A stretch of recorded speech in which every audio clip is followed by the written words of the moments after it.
Comedian Praveen గారు ప్రధాన పాత్రలో నటించిన మూవీ బకాసుర రెస్టారెంట్. ఈ మూవీ ఆగస్టు 8న థియేటర్లో రిలీజ్ కావడం జరిగింది.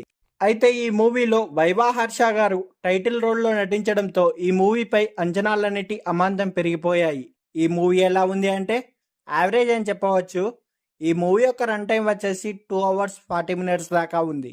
ఈ మూవీ యొక్క స్టోరీ విషయానికి వస్తే పరమేష్ అలియాస్ కామెడీ ప్రవీణ్ గారు ఒక సాఫ్ట్వేర్ ఇంజనీర్ అన్నట్టు. అయితే అతనికి హోటల్ బిజినెస్ అనేది పెట్టి నడిపించాలని అనుకుంటాడు. కానీ కుటుంబ పరిస్థితుల వల్ల జాబ్ చేయాల్సి వస్తుంది.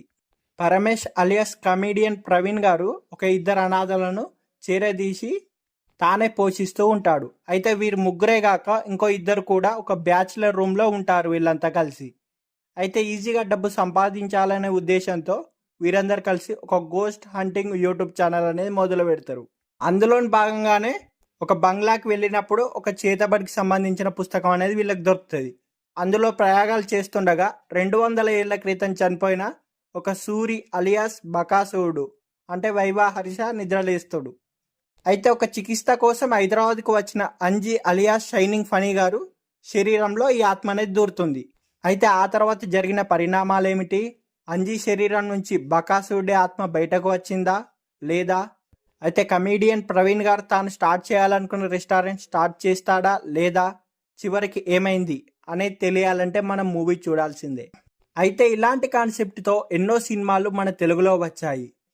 సినిమా ఓపెనింగ్తోనే అసలు ఏం జరుగుతుందనే విషయం ఈజీగా అర్థమయ్యేలా తన స్క్రీన్ ప్లేతో పెద్దగా మ్యాజిక్ చేయాలనే ప్రయత్నం చేయకుండా సూటిగా చెప్పాలనుకున్న కాన్సెప్ట్ని చెప్పే విధంగా చేసిన. అయితే డైరెక్టర్ ముందుగా ఈ మూవీలో మనకు స్టోరీలోని క్యారెక్టర్లను పరిచయం చేసి స్టోరీలోకి చాలా త్వరగా తీసుకెళ్లాడు.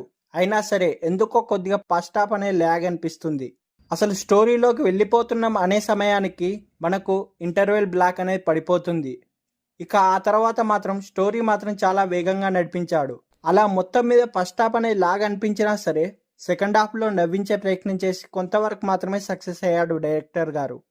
అయితే ముఖ్యంగా ఈ మూవీ యొక్క స్టోరీ బాగున్నా మాత్రం ఎగ్జిక్యూషన్ విషయంలో కొంచెం తడబడ్డాడు డైరెక్టర్. బహుశా ఈ డైరెక్టర్కి మొదటి సినిమా అవ్వడం వల్ల ఆయన కొంచెం తడబడ్డాడని చెప్పవచ్చు. అయితే ఈ మూవీ యొక్క నటీనటుల పర్ఫార్మెన్స్ విషయానికి వస్తే ప్రవీణ్ గారు ఎప్పటిలాగానే తనదైన శైలిలో నటించాడు. ఒక రకంగా సినిమా మొత్తాన్ని తన భుజాలపై వేసుకొని నడిపించాడు. అతని తర్వాత అంతలా నటించే స్కోప్ ఉన్న పాత్ర మాత్రం షైనింగ్ ఫనీ గారికి దక్కింది. వైవా హర్ష గారు కనిపించే అంతసేపు మాత్రం ఆకట్టుకున్నాడు. అలాగే మిగతా పాత్రల్లో నటించిన వారు వారి పాత్రల మేర వారు కూడా బాగానే నటించారు.